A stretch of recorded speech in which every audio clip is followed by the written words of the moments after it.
Take it from geophysicist Stefan Burns, this is real. We've had fireballs in our atmosphere pretty much since March began. Texas seems to be a hot spot. All right.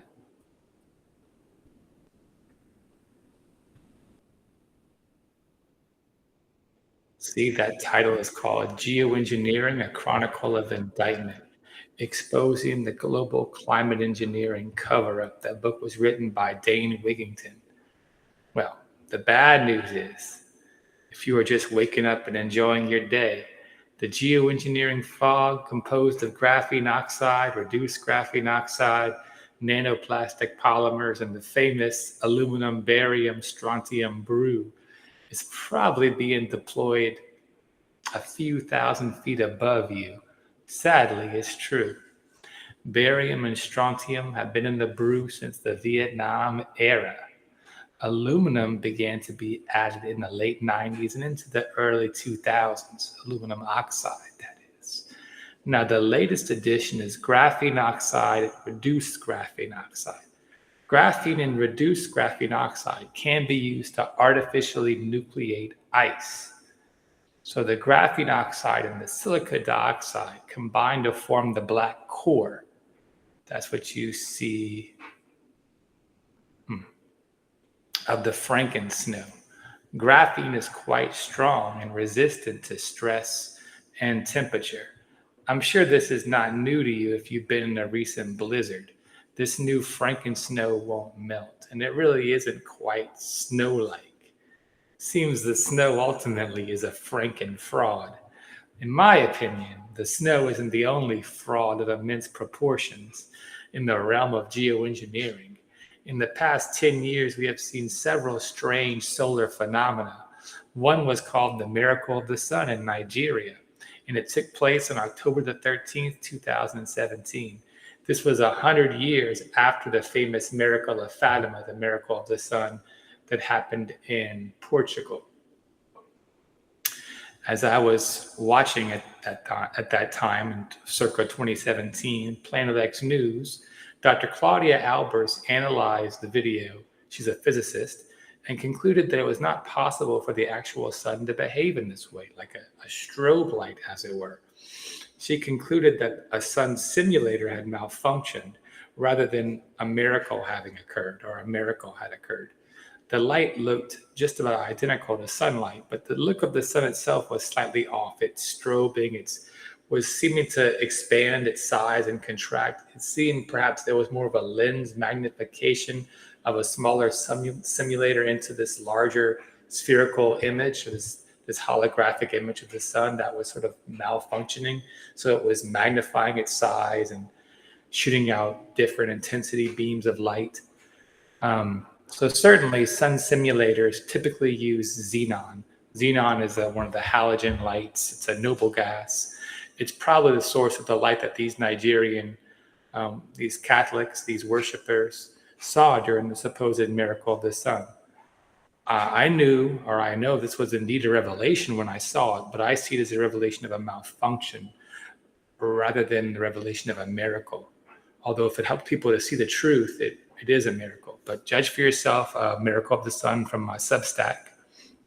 And I have a shorter video of a blinking, what I'm saying is the blinking simulator. But to be sure, between 30,000 and 55,000 people attended the Congress. And all who gathered in this area, they all witnessed this sign. So, that's very important. We need to understand this was witnessed by a lot of people. Okay. And according to the Catholic Bishops' Conference of Nigeria, so history has repeated itself here in Benin City, Nigeria, during the National Marian Congress, just like what happened 100 years ago in Fatima, Portugal, reoccurred on October 13th, 2017. What a miracle from our Mother Mary, Our Lady of Fatima. So they claim the sun surged and pulsated, growing larger than smaller, dashing here and there. The brilliant globe displayed spectacular colors luminously reflected on the people. According to the 2017 edition of the Nigerian Diocesan Catholic newspaper, The Partner, Quote, the size of the sun increased and decreased. Its brightness also dimmed and brightened the more. Its color alternated between egg yolk, pink, blue, and white. Its shape also interchangeably became oval and spherical as the sun dilated and finally took its normal composition.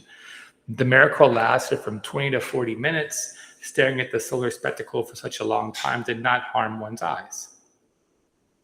Now, as of 2026, these Catholic believers of Nigeria are claiming a more recent miracle of the sun took place last August, 2025. Now, to me, it looks like the magnifying lens or the lens projector associated with the sun simulator is malfunctioning. But what do I know? You can call it a new miracle of the sun. And the link is underlined here for you.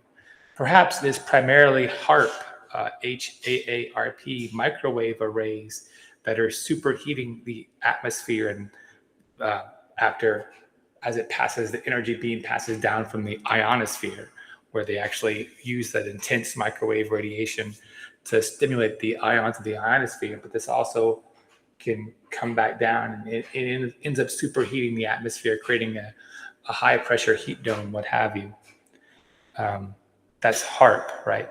But if you look closely at these sun reflections, they don't look sun-like. I mean, this is just not what the sun looks like. This video is from Birmingham, England. It's called Jeff P. is Right About the Sun Simulator. I mean, there's supposedly a hyperboloid of rotation inside of here spinning, and that's what you're actually getting reflections of, is spinning hyperboloid of rotation. Again, what do I know? I'm not sure that's a plasma cone coming out of this thing. It just doesn't appear to be sun-like to me. Perhaps we have to agree to disagree. Nevertheless, the level of ultraviolet light is staggering. And of course, the intense heat is part of what the graphene needs to induce the artificial cooling.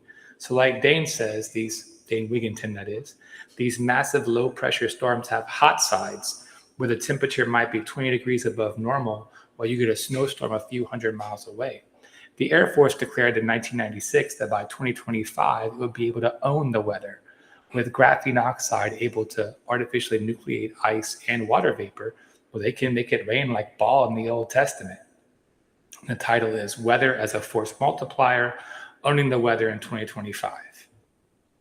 Moreover, this graphene oxide, that's GO, then RGO, reduced graphene oxide stuff, is even more superconductive or conductive than aluminum oxide. And when you add the E. coli tails to this stuff, it can mutate the carrots growing in your garden and the cells growing inside of you.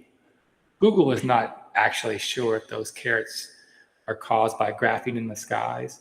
Regardless, as Dane Wigington has shown, there are graphene skies overhead, and the time to tolerate this blatant, nefarious manipulation of the weather is over. So the link is for the link to graphene skies, the video, and then it's a video that Dane did in a substack post that I did. So although this vision is certainly an awful abomination, thanks be to Dane Wigington and Mr. MBB333, now we have the eyes to see and the third eye of vision to pierce through the global fog. Of course, that video that he did is called Global Fog, right? The link is, I keep pointing, but the link is right there. Of course, we are not just talking about solar radiation management through a global chemtrail fog of light reflecting aerosolized nanoparticulates that end up in our breathable air column and ultimately our bodies, our water, and our soil. Though that is happening on the regular, and indeed it's quite a black pill to swallow. Dane did it, speaking of black pills, Dane did an excellent job documenting this ubiquitous global deployment of solar radiation management in the dimming. So Dane has made a personal investment of time that is significant over 20 plus years. He's made a great personal investment of time and treasure to get this vital information to you. Indeed, to be sure, Mr. MBB333 has also put a significant long-term investment of time and treasure into his channel. He has been able to generate a crowdsourced network of decentralized intelligence, human intelligence, that has sent Mr. MBB333 videos of the sun simulator malfunctioning. And that's right here, Sun Sim. Of course, he has also shown us the actual sun going dark, which is probably related to the reason the sun simulator technology was being employed or deployed in the first place. Sun goes dark for a sec right here. So to be clear, in the new reality, we have artificial light as well as artificial snow. The only problem is that the new light is too bright and the artificial Franken snow won't melt. So let's not forget that we are also living in a world of synthetic viruses made possible by this union of superconductive graphene oxide and the water light trapping properties of the reduced graphene oxide. So in this new reality, there is a synthetic symbiosis of graphene oxide and reduced graphene oxide in the air and water. And this nano lattice, where graphene oxide meets reduced graphene oxide, is a vector for viruses through its self-assembly mechanism. You have to think big in order to see small. So here's the interaction between Google Gemini and me on the topic of using graphene oxide and reduced graphene oxide, along with these nanoplastic polymers and hydrogels for the self-assembly of synthetic viruses. I'm not going to read all this, but you are more than welcome to.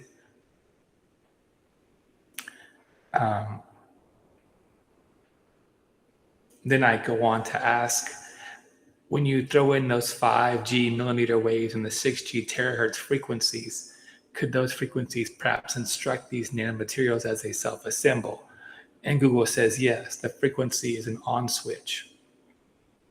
That graphene oxide and reduced graphene oxide have unique electronic properties that allow them to absorb energy in the gigahertz, which is the 5G, and terahertz, which is the 6G, range very efficiently. This energy could be converted into local heat, which could trigger thermoresponsive hydrogels to transition from a liquid-like state into a solid gel, like these white clumps inside of people, these terrible blood clots. Okay, that's what we're talking about. We're not talking about this just, my dryer went off, that's the alarm. We're not talking about this just in abstract. We're talking about this inside of people. And that these graphene-based programmable services can manipulate terahertz frequencies in real time. We really don't know, but we know. So again, at the 6G, at this next level scale, we know the graphene flakes can function as little tiny antennas. They can convert the electromagnetic fields into mechanical force. They can they can be steered, okay? These things can act as though they have their own intelligence, but they're in fact being programmed and steered by the 5G and 6G frequencies, okay? They'll be a part of this Internet of Things, okay, or the Internet of Nano Things, where millions of these nanosensors and actuators inside of us, right, communicate via terahertz waves and then let the AI know what our kidneys are doing and how our liver is doing. And, it's for targeted drug delivery, supposedly. But these nanobots can cross the blood-brain barrier. They can go into the heart, the ovaries, the testes, just about everywhere. And you add the E. coli tails to them. Now we got synthetic and actual organic life being blended. And so that's where we are in this new crazy Wild West. I won't read all about all this. It's this abomination. You take your time to understand this. It takes a bit to unpack. But carbon, it's all about the carbon, the 666, right? Graphene is carbon. Graphite, which a carbon pencil is made out of, right? It's not lead, it's a graphite pencil. If you take graphite and go to like a 1 nanometer thick inch sheet, that's the graphene. It's a little ninja star with 6, it's hexagonal, it's got 6 facets to it. And then you can have the graphene and reduced graphene oxide. They have a hydrophobic and a hydrophilic aspect, and they can trap the water, and they can even trap light, if you will, in the middle. And that's what they can put a lot of things in this little cage, like a lipid, a nanoparticle, and they can put the RNA material in the cage, if you will. It's very important that you understand it's a perfect synthetic mimicry of how life works. Okay, so they can create artificial life essentially with this synthetic altered form of carbon. And they can be aerosolized, as in this can be sprayed upon us. Anyway, graphene is a potent nanotransistor. Once it's inside of you, it's connecting your different cells. It can help wire you up, so to speak. Well, that's the work of the Harvard and the Chinese, who can forget, the Chinese paid scientist, Dr. Charles Lieber. That's what he uncovered. He was one that was arrested right before during the COVID, early part of the COVID era, for helping China. Moreover, due to its hydrophilic, I just talked about that, bilayer of graphene and reduced graphene oxide, it can be used as a vaccine/virus delivery vector. It can be reduced via the gigahertz, the microwaves in the millimeter range, think the 5G frequencies, can be reduced by adding E. coli to it. So when you create this mixture of graphene oxide and reduced graphene oxide with this hydrophilic cage for trapping, okay? So when you combine this with the work of Dr. James Giordano, who talked about nanobots with DARPA to hijack our brain or hack it, you combine that with Dr. Charles Lieber and you think of the graphene oxide, reduced graphene oxide as the Trojan horse itself, you really get somewhere. And Google agrees with me. Google will play like it's abstract or theoretical. In that way, Google will certainly agree with everything you have to say, that this all could happen. You could use the graphene oxide, reduced graphene oxide particles to cross the blood-brain barrier. Okay, I mean, they could become a way to integrate an entire internet of bodies between your bodies and other people's bodies. They could connect your liver to your heart, to your kidneys, and they could help. It could do a lot of good potentially as well if you really trusted the powers that be. Okay, so be right back.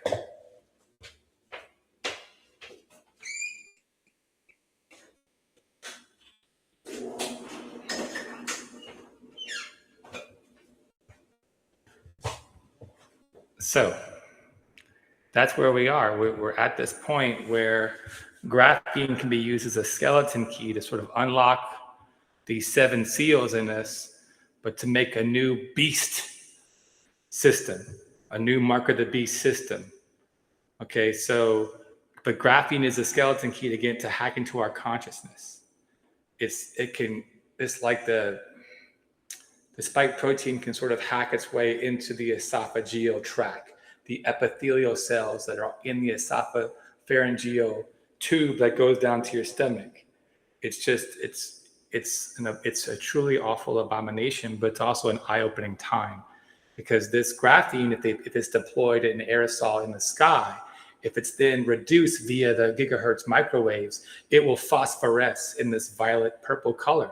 So if the sky just turns violet purple and you have this intense lightning across the sky, that's the activation of graphene to turning it into reduced graphene oxide, which makes it even more superconductive. I mean, that's like a sign, if you will. But the bottom line is that graphene oxide, aluminum oxide, strontium, and barium oxide are all combining to make our skies water and our eyes toxic, like Britney Spears, but toxic in a bad way. Our vision and our brains are getting blurry. I can't see anymore in this chemical fog that correlates with the negative aspect of Neptune. The Illuminati are trying as usual to keep us ignorant, sick, and in the dark. In the fog of war that is associated with Neptune and Aries, Israel seems to have just committed another false flag attack, this time on our Diego Garcia base. Mainstream media is claiming this was Iran, but Iran has denied responsibility. That's from Al Jazeera.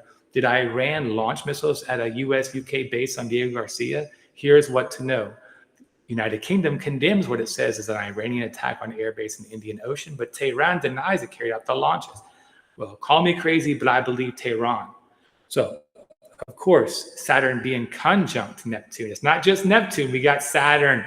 Saturn conjunct Neptune in Aries will immediately remind us of the USS Liberty in 1967, in which Israel struck in the hopes of getting the Americans under LBJ to believe it was the Egyptians. However, the ship did not sink, and the surviving sailors tell a harrowing tale. Saturn conjunct Neptune will help us get to the truth of this important issue. Betrayal by our supposed ally. Et tu, Brute. The fog of war is getting thick. Iran has not been shy about suggesting that the United States and Israel, and actually European countries, they claimed, are and have been using weather modification technologies to deny them rainfall. They have been alleging this for about 15 years now. This headline from 2025, Iranian expert Mohsen Arbabian, the U.S. and Israel manipulate the weather, shifting clouds away from Iran in order to cause drought.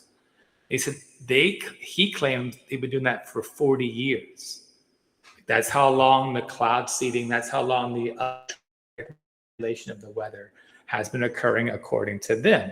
Now, Iran's previous president, Mr.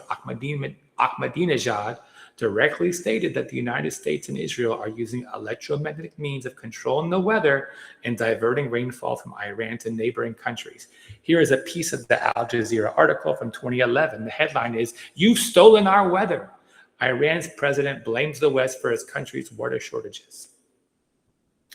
And so the proof is that as recently as 2009, Chinese meteorologists claim to have brought about Beijing's earliest snowfall in a decade after seeding clouds with silver iodide in an attempt to end the ongoing drought.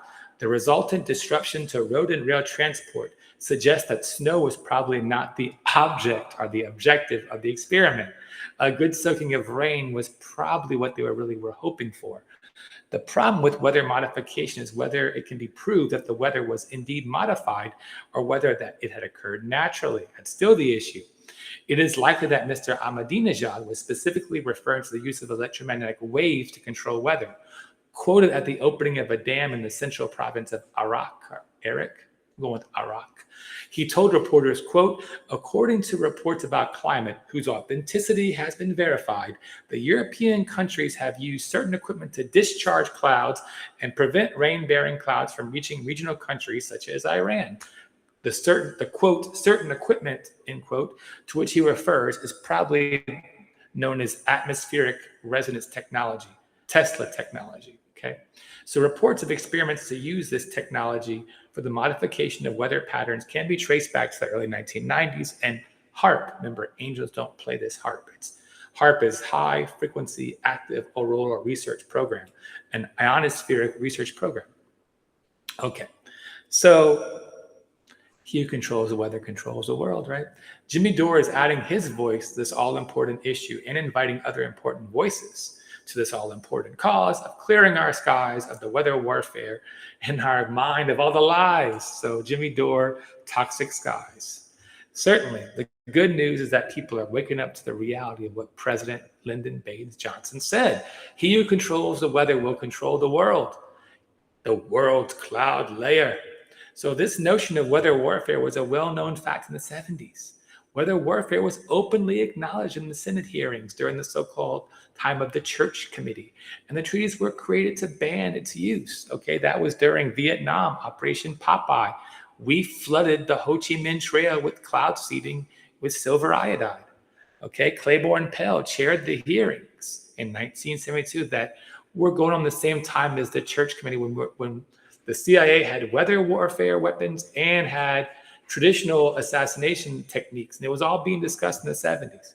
And by the late 70s, we had decided to ban widespread, long-lasting, or severe manipulation of natural processes, including the atmospheric composition of weather and weather patterns as a means of warfare. So following the international treaty, the U.S. passed the National Weather Modification Policy Act of 1976. To this day, I mean, people have to report their aerosolized activities to NOAA. So 1972, New York Times, rainmaking is used as a weapon by the U.S. That was Seymour Cy Hirsch. That was supposedly the CIA and the military had been using cloud seeding over Indochina in 1963. The report detailed how the CIA initiated these operations over Hue to disrupt Buddhist demonstrations by inducing rain, making it rain on the Buddhists. Exposure Operation Popeye was 1971 and 72. Again, silver iodide over to extend the monsoon season over the Ho Chi Minh Trail. So here we go. We're in now. It's a new energy on the planet. Molly McCord's clear videos and testimony about the current planetary alignment leave no doubt that we as humans are in a powerful transition from passive spectators to spectacular co-creators. Soon our erstwhile overlords will find out that there is no easy off-ramp for the conflict they have started in Iran. Pluto and Saturn in a sextile in Aquarius starting this Friday are creating that funnel of heavenly chi to help us chant down Babylon. Breathe deep, folks. Breathe through your bellies. Sacrocranial pump engage. In the words of William Blake, bring me my bow of burning gold. Bring me my arrows of desire. Bring me my spear, O clouds unfold. Bring me my chariots of fire. It's from William Blake's Jerusalem. Now, when I went to Brown Park to run on Saturday, I saw a young girl actually throwing a spear. I thought it was a javelin, but as I approached, I could see it actually was a spear she was throwing. It certainly looked to me like the literal Aries energy being manifested in humanity. It was an amazing synchronicity. This is a moment of oneness. We are coming back into alignment with our higher selves and the earth at the same time. We could hear it echoed in the name Mali McCord. To be sure, it is the silvery cord that connects us to our higher self. This is a time to be emboldened, as Aries is the time of awakening in action. Okay.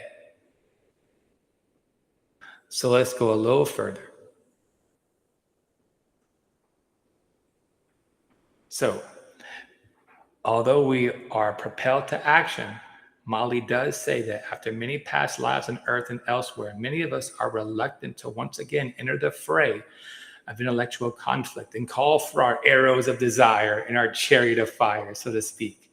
The past life baggage, that horse that Florence says she's always dragging around and shake it out, relates to the pain of being unsuccessful at stopping previous wars and or being on the losing side of previous momentous pivots of civilizations, such as World War II, during the time of Atlantis, Jesus, or the Israelites in the time of Moses before the Messiah, etc. Certainly, we must indeed shake it out. Perhaps it can be better expressed as stating that trauma from previous lifetimes, deaths, and misery can act as a seeming force of integration within our collective psyches when it begins to surface and when we allow ourselves to face it as our shadow without fear. One example of this is the little boy, James Leininger, from Lafayette, who was having nightmares of dying in a plane crash after his parents realized that the little boy was not making this up, and he truly would have had no means of naming the aircraft carrier he had been stationed on in the Pacific when he had been shot down over Japan, the Natoma. He was able to stop having nightmares when he made peace with the reality that he had experienced death in a traumatic way. It was something difficult that he had to process. And so we're all going through that. We've all had bumpy rides in the past. And, things are about to get bumpy again, especially if we're in the Northern Hemisphere. However, there are signs it will be different this time. On February 20th, Neptune and Saturn were conjunct in the sign of Aries at exactly 0 degrees. On March 20th, the sun was at 0 degrees Aries. Saturn and Neptune have not been in alignment at exactly 0 degrees Neptune, 0 degrees in Aries for 6,000 years. So the last time was likely 4361 BCE. Okay, so that time was basically in between the age of Gemini and the start of the age of Taurus, the bull. It marked the beginning of the Ubaid Empire in ancient Sumeria. This time was significant because it marked the beginning of large-scale irrigation and societal stratification. It was a time in which the social order was being sorted out, and the hierarchy from god to priest, king to warrior to farmer to woman was established. So why am I saying that? Well, it was 2,000 years before Abraham and 4,000 years before Buddha, Confucius, Lao Tzu, Moses, or Zoroaster. It was, interestingly, the time when the first house of God, the Apsu, the Apsu in Eridu, was being expanded from a modest shrine into a true palace. I argue this was a time when the Saturn-Neptune alignment at 0 degrees Aries phase-locked a certain rigid social hierarchy, maybe a dominant hierarchy that Jordan Peterson says governs our serotonin production in our guts. It was based upon the caste system that was most profoundly carried out in India.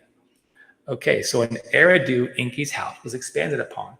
It was an era that solidified masculine patriarchal structures from the top down, i.e. from the Anunnaki, and from the bottom up. So the visible sign of that patriarchy was the temple of Enki.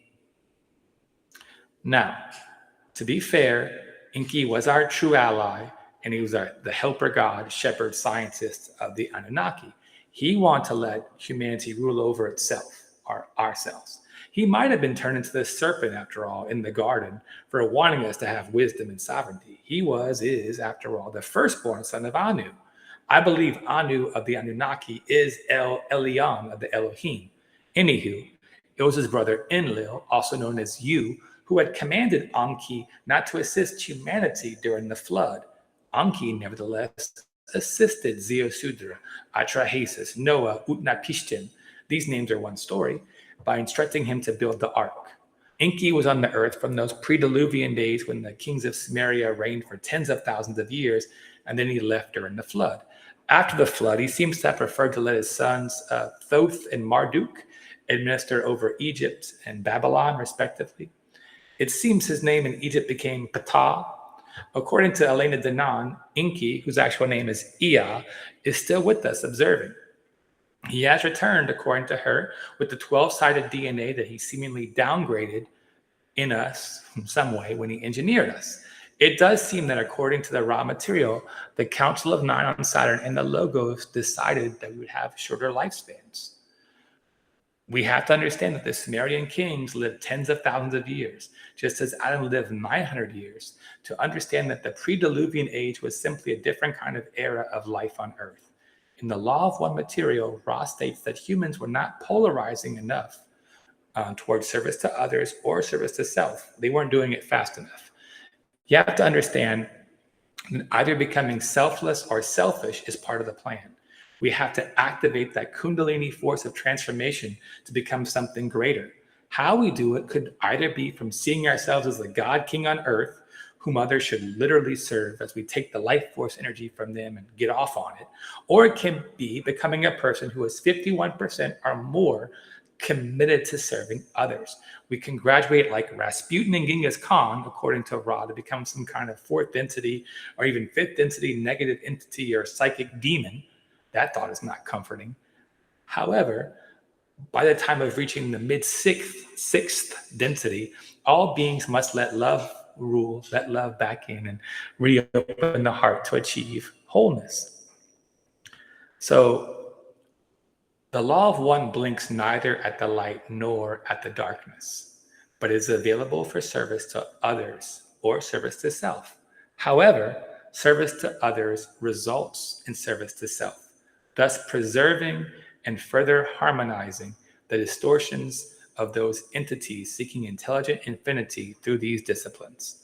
So, basically, by not seeking the gateway to intelligent infinity, either through the path of service to others or the path of service to self, we were not making enough progress with long, peaceful lives.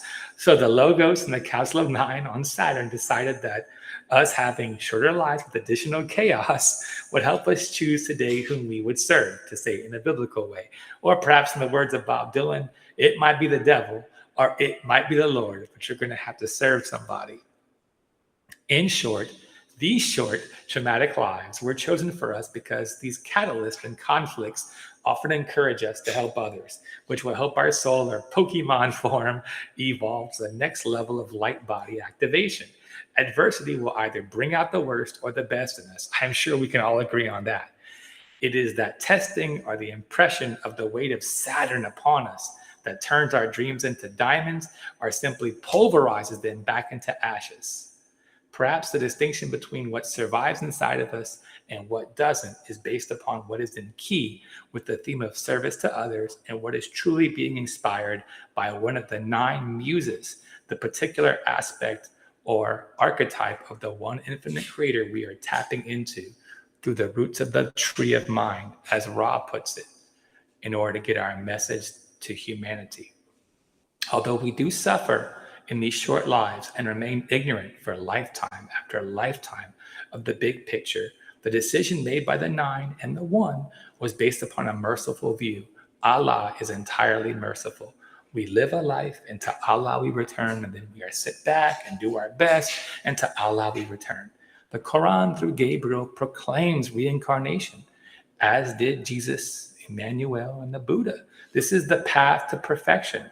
Be ye perfect as my Father is perfect. Before Abraham was, I am, simply suggested that Jesus was an ancient soul who is now one with the Father. This father was most likely the Logos, who is certainly one with the greater Father God in the center of the multiverse. This God is far different from the jealous God of the Old Testament, who seems to be Enlil of the Anunnaki. So I get this interpretation from the Sumerian legend called the Atrahasis, which is their version of the flood story. And of course, it's worth noting that their story predates Noah and the Bible. But I digress. In the Atrahasis epic from Sumeria, Enlil decides there are just too many humans making far too much noise, and he proposes a variety of means to depopulate the planet, including famine, disease, drought, and finally flood. The Council of Anunnaki seems to agree, and Enki reluctantly agrees not to directly warn to protect humanity. This may align with the sinking of Atlantis. Indeed, the Emerald Tablet states that Thoth Ningishida went to Egypt from Atlantis, and Noah, or Ziastudru, made it to Turkey near Lake Van. It is important to realize that this was something like a global flood, and in the post-Atlantean age, none of the rebooted post-Diluvian empires were able to hold all the wisdom of Atlantis. So, we're looking at the self-same wisdom tradition as we look at Thoth, our Ningish Zeta with the caduceus, and relate that to Hermes, and then the Kundalini. It's obvious we're staring at the self-same wisdom tradition from Egypt to India to Mesopotamia. My point is that Enlil did not want this knowledge shared and called this Kundalini serpent wisdom satanic, although he was actually the biblical Satan, always accusing us and trying to depopulate us. The serpent wisdom, through the figure of Thoth Hermes, definitely passed from Egypt to Greece. It certainly seems to have made it to India. In the Hindu culture, by the way, the Noah character is Manu. And so we understand that giants have been discovered in the American Southwest, coinciding with this pre-Diluvian age, perhaps. But once we find these giant skeletons, once the Smithsonian gets them, we don't hear any more about them. But they've been found in Nevada at this certain cave, this Lovelock or Livelock cave, I forget, around the Grand Canyon as well. These red-haired beings. We also get this sort of part of the ancient wisdom from Atlantis in the Bible, such as ye reap, so shall ye sow. This is karma. And we get the idea that the right hand of God is righteous to save. Okay. We understand that the right side corresponds to the solar, expansive, and the Jupiterian energies, whereas the left side is the severe path. Left arm is related more to Mars. Left side is the cold, Saturnian, severe path, but it also is the grounding, cooling path. The right side is the warm, expanding path. And we get that from the Bible. I will save you, particularly with my righteous right hand. And and we get the idea that Lord God, your Lord God is one from the Bible. But that's more like the one in the center of all creation. The truth is, the Lord God, which is Jehovah Elohim, or simply Elohim or God, is actually an erroneous reduction of the plurality that was the Elohim. Elohim, the im ending in Elohim, is a male plural ending. It's a council of male Anunnaki, such as Enlil and Enki. So we have to deconstruct our mistake to reclaim the proper understanding of how the two brothers, Enlil and Enki, became Yahweh and Satan. It's a deep dive, to be sure, but other parallels remain between the Anunnaki and Sumerian mytho-history and the Elohim Hebrew Israelite mytho-history. I'll leave you with this. One particularly salient parallel is found in the fact that the Elohim took Enoch, the seventh in the kingship line after Adam, after he lived 365 years, and Enoch walked no more because God took him. Remarkably, that is not dissimilar from the Sumerian pre-flood story in which two gods, Shamash and Adad of the Anunnaki, take the seventh Sumerian king, Enme-Daranki, for a magic carpet ride. Okay? They both are the seventh. Their names are somewhat similar, Enme-Daranki and Enoch. They both are taken. They both live 365, which relates back to the sun. and the proper cycle. So we really don't know, okay? What we do seem to understand is that the Old Testament was a traumatic time for these Israelites, okay? And although we talk about as Christians these mighty men of renown, these Genesis 6 giants, these B'nai Elohim, what we really want is a new golden age, maybe an Atlantean golden age or an Arcadian golden age of shepherd kings. That's what Trump promised us, of course, but he's kept the old war in Ukraine going, and he's managed to start a new one in Iran. He, along with Benjamin Netanyahu and the IDF, have taken whatever fragile alignment was holding the world together and it's broken it apart. Now, thankfully, a sign in the heavens is telling us this is not accidental. Trump's very name is a wake-up call. Gabriel is telling us to awaken. Hegseth is the name of a serpent. The serpent was not Enki, but rather Enlil. His half-reptilian blood has been the true axis of evil going down through the ages since those halcyon days of ancient Atlantis. The fact that we were promised a new golden age with Trump and what we got was a new world order plan, war with Iran, is not altogether different from what happened to the ancient Israelites who left Egypt. They thought they were going for 3 days to feast and worship. Maybe it was 3 weeks, but it ended up being 40 years in the wilderness, and they had to face off against the Anakim, snakes raining down upon them. I mean, and then, yes, they had to go face these giant descendants of the Anunnaki. They had to fight for their land and fight for their freedom, and showing mercy was a crime. So as in Stockholm Syndrome, it is understandable that they became psychologically trained by the line of warrior kings from Joshua to Saul to kill them all. Indeed, Saul displeases Yahweh when he does not kill all the Amalekites. And Benjamin Netanyahu is still reminding the current Israelites that Yahweh demanded of Saul to kill them all. So you see, this psychotic behavior is what happens when you have competing factions of the Anunnaki, Enki's progeny versus Enlil's progeny, trying to get humanity to work and worship them, fight for them. It seems that Enki eventually had to leave Earth after his son Marduk actually made a deal with Enlil. Enlil was and is a half-reptilian, and his affiliation with his mother, Tia, from the Draco-reptilian side, led to humans being sacrificed, these so-called shape-shifting reptilians. They were half Anunnaki, half reptilians, and maybe some were full-on reptilians. It seems for a time a dark alliance between these reptilians and actual gray aliens from Orion really did run things on Earth. I mean, as with the condensation of the plurality of the Elohim into the singularity of God, they've taken their plurality and condensed it all into the false god Baal. Baal can be tied directly to Enlil or any number of half-reptilian Anunnaki bloodline rulers. Sacrifice to Baal basically just means sacrifice to these negatively oriented beings. In truth, Baal just means Lord, Master, or owner. And we are mistaken as to who the Lord or Master really is. It's surely not these beings any more than it's a talking basketball, old ball. Is everyone having a ball? No, of course not. There is nothing funny about sacrifice to Baal. Unfortunately, many of these Epstein-class elites have either genetics or an ideology in them going back to Enlil. They've taken the left-handed sinister path of service to self. This path they learned on this planet from the original devil. Enlil most assuredly is Satan and Set, the father of lies. Although Enki does fit the pattern of being the serpent in the garden by trying to enlighten humanity, it is Enlil who orders the disease, famine, and flood in the Atrahasis myth. Enlil is the accuser, adversary in the story, while Enki is the savior. Enlil's connection to the reptilian shapeshifters put him even more in the camp of evil on this planet. Set is the author of chaos in the Egyptian narrative, and certainly chaos is what the Israeli-US military alliance is stoking in the world. Mythologically, we need to return to Vishnu.